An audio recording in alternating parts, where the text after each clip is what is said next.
The truth is, we all have somebody we look up to. And if we don't look up to them for what they own, most likely we look up to them for a personality trait or a good character. Something in them makes us want to be more like them, no matter what it is. The thing is, especially in today's world, we need to make sure that we're looking up to the right people, not the wrong people. Because looking up to the wrong people will only get you in trouble.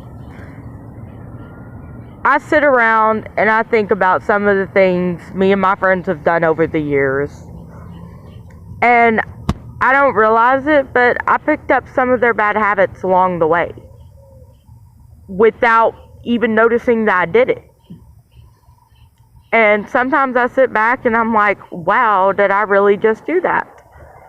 Because they did it. Well, it's never too late to realize that some of your friends aren't always the right people to look up to. Sometimes you need to do as they say and not what they do. And sometimes you don't even need to be around them. Some people are in our lives for a reason, and some a season. The biggest mistake that we humans make overall is trying to keep people around us that we shouldn't. For whatever reason it may be. Yeah, that person might have been the best person to have around at the time that we met them and at the time we were hanging out with them. But that doesn't mean years later you're going to be in the same position as them. And the motto, misery loves company, is so true. But the thing is, sometimes the misery stays long after the onbringer leaves your life. So, why sit there and participate in an activity that you know is wrong or that you really don't want to do or you're hesitant to do? Just because somebody else will do it, it doesn't make you cool. It makes you a fool. Just because your friends do it doesn't mean you have to do it. And that's another big mistake that we all make. We think just because our friends do it, we have to do it too. No, not necessarily. Another thing is, if you listen to the wrong people, they're encouraging you to do wrong, then you're going to get exactly what they got. Because you're doing the same stuff. Doing wrong never equals a positive thing. Doing wrong, you're always going to reap the repercussions of it. Maybe not that second, maybe not the next few hours, but weeks, sometimes years down the road, you're going to reap the seeds you sow. So be careful what you do and what you say around your friends, because you never know which ones are looking up to you. And do you really want your friends doing everything you do? When you get older, you'll realize that a lot of the things you thought were cool really weren't cool to do. And that because of your mistakes, you taught somebody the wrong things.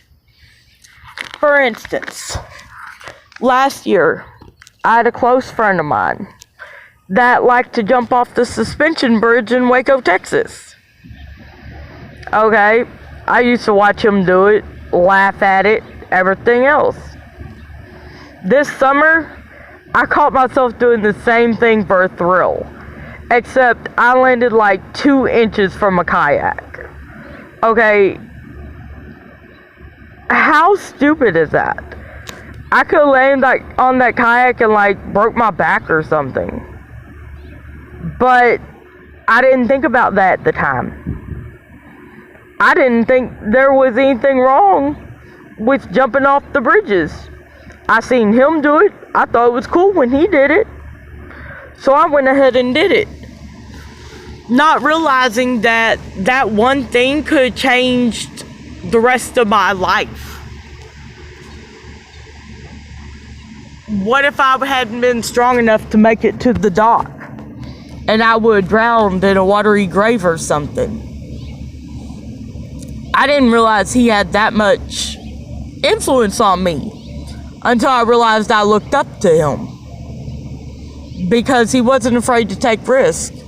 I thought that was a cool trait that he had because I'd always been afraid to take risks. But maybe taking risk has limits, at least for most people. And by me being around him, he taught me a potentially dangerous, thrill-seeking behavior. But I picked it up. He didn't know I was paying attention that much. He didn't know that I'd turn around and jump off the bridge the next year. So it wasn't necessarily his fault. Although it was mine. No matter what your friends do around you, you still have a choice. You can't blame them. Just because they're sitting there and are getting high and they offer to pass you the blunt or something, that doesn't mean you have to accept it. And if you do, you can't get mad at them for the outcome of you sitting there smoking that blunt. So why do we sit around and blame everybody else for the trouble that we caused? At some point in time, it's called adulting. It's also called taking accountability for your own actions. Yeah, I did it. Sounds a lot better than blaming your friends. Because you still had a choice. I don't even care if somebody puts a gun to your head or a knife to your neck. I don't care what the situation is. You always have a choice. You might not like the second choice, but there's always a choice in everything. If somebody sits there and pulls a gun on you, you can still tell them, well, shoot me or I'm leaving. By the way, chances are if you do that, they won't shoot you. It's called reverse psychology. Anyways, I hope this helps someone out there somewhere. Bye.